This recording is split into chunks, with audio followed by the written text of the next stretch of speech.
Hello friends, welcome to our channel. இன்றைக்கி நம்ம ஒரு சூப்பரான வேலையை பற்றின தகவல் தான் பார்க்க போகிறோம். அதாவது இந்தியன் நேவிலேருந்து 2 நோட்டிஃபிகேஷன் கொடுத்துருக்காங்க. இப்போ அந்த வேலைக்கு யார் யாரெல்லாம் அப்ளை பண்ணலாம், இது தேவையான எலிஜிபிலிட்டி என்ன, இதை பற்றின மொத்த இன்ஃபர்மேஷன் தான் இந்த வீடியோ பார்க்க போகிறோம்.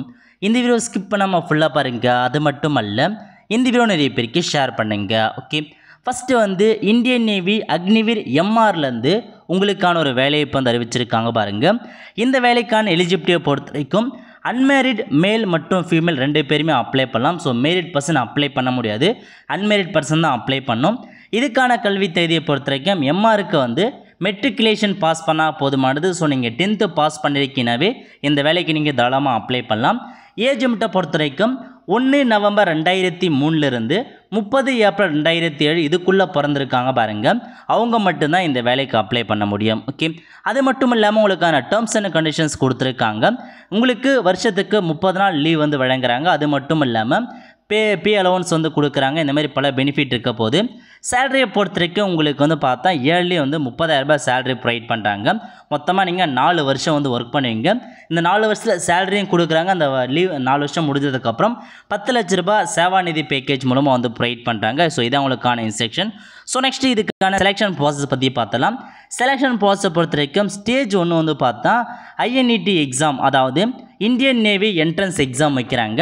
ஸ்டேஜ் 2 பொறுத்த வரைக்கும் பிஎஃப்டி இருக்க போது, ரிட்டன் எக்ஸாமினேஷன் இருக்க போது, மெடிக்கல் எக்ஸாமினேஷன் இருக்க போது, எல்லாமே நீங்கள் என்டர் பண்ணுற மாதிரி இருக்கும். ஸ்டேஜ் 1 பொறுத்த வரைக்கும் எக்ஸாமினேஷன் வைக்கிறாங்க, என்ட்ரன்ஸ் எக்ஸாமினேஷன் மாரி.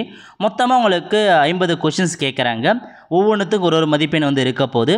ஸோ பேப்பர் 1 பார்த்தா கால்குலேட் பண்ணுறாங்க, செக் பண்ணி பார்த்துக்கோங்க. இதில் ஷார்ட் லிஸ்ட் ஆகிற அடுத்த கட்டமாக பார்த்தீங்கன்னா ஸ்டேஜ் 2 பிஎஃப்டி ரிட்டன் எக்ஸாமினேஷன்ஸுக்கு போவீங்க. ஃபிசிக்கல் ஸ்டாண்டர்ட் வைப்பாங்க. அந்த எந்த ஹைட் இருக்கணும், ஃபீமேலுக்கு எவ்வளோ இருக்கணும், அந்த மாதிரி ரன்னிங் ரேஸ் இருக்கும், அதெல்லாம் கேட்டிருக்காங்க பாருங்கள்.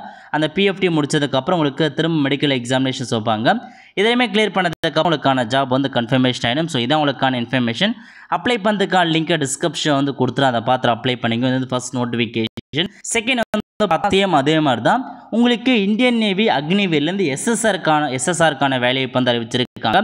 இது எஸ்எஸ்ஆருக்கான கல்வி தகுதியை பொறுத்த வரைக்கும் நீங்கள் 12th மேத்தமேட்டிக்ஸ் அல்லது ஃபிசிக்ஸ் முடிச்சிருக்கீங்கன்னா நீங்கள் அப்ளை பண்ணிக்கோங்க. எம்ஆருக்கான கல்வி தகுதி 10th போதுமானது. பட் எஸ்எஸ்ஆருக்கு நீங்கள் 12th பாஸ் பண்ண அப்ளை பண்ணுற மாதிரி இருக்கும். 12th மேத்தமேட்டிக்ஸ் மற்றும் ஃபிசிக்ஸ் ஒரு சப்ஜெக்ட் எடுத்து படித்தவங்க அப்ளை பண்ணலாம். அல்லது 3 இயர்க்கான டிப்ளமோ கோர்ஸ் முடிச்சிருக்காங்க பாருங்கள், இன்ஜினியரிங்கில் mechanical, electrical, automobiles, computer science, instrumentation அந்த மாதிரி கோர்சஸ் முடிச்சு தான் நீங்கள் அப்ளை பண்ணலாம். அல்லது நீங்கள் பார்த்தா 2 இயர்க்கான ஒகேஷனல் கோர்ஸ் முடிச்சிருக்கீங்க அப்படின்னா நீங்கள் அப்ளை பண்ணலாம் சொல்லியிருக்காங்க. ஸோ இதான் உங்களுக்கான இன்ஃபர்மேஷன். ஏஜ் லிமிட் தான், எக்ஸாமுக்கான பேட்டர்ன் அதே மாதிரி தான். இதுக்கு முன்னாடி என்ன பார்த்தோமோ அதே மாதிரி தான். அது குவாலிஃபிகேஷன் மட்டும்தான் உங்களுக்கு 2 நோட்டிஃபிகேஷன்லையும் மாறிடும். மீதி எல்லாமே உங்களுக்கு ஒரே மாதிரி தான் இருக்க போகுது. ஆல் த ஃப்ரெண்ட்ஸ், கண்டிப்பாக இந்த பிடிச்ச லைக் பண்ணுங்கள். அது மட்டும் அல்ல, இந்த வீடியோ நிறைய பேருக்கு ஷேர் பண்ணுங்கள். அடுத்த ஒரு நிலையில் சந்திப்போம். நன்றி, வணக்கம்.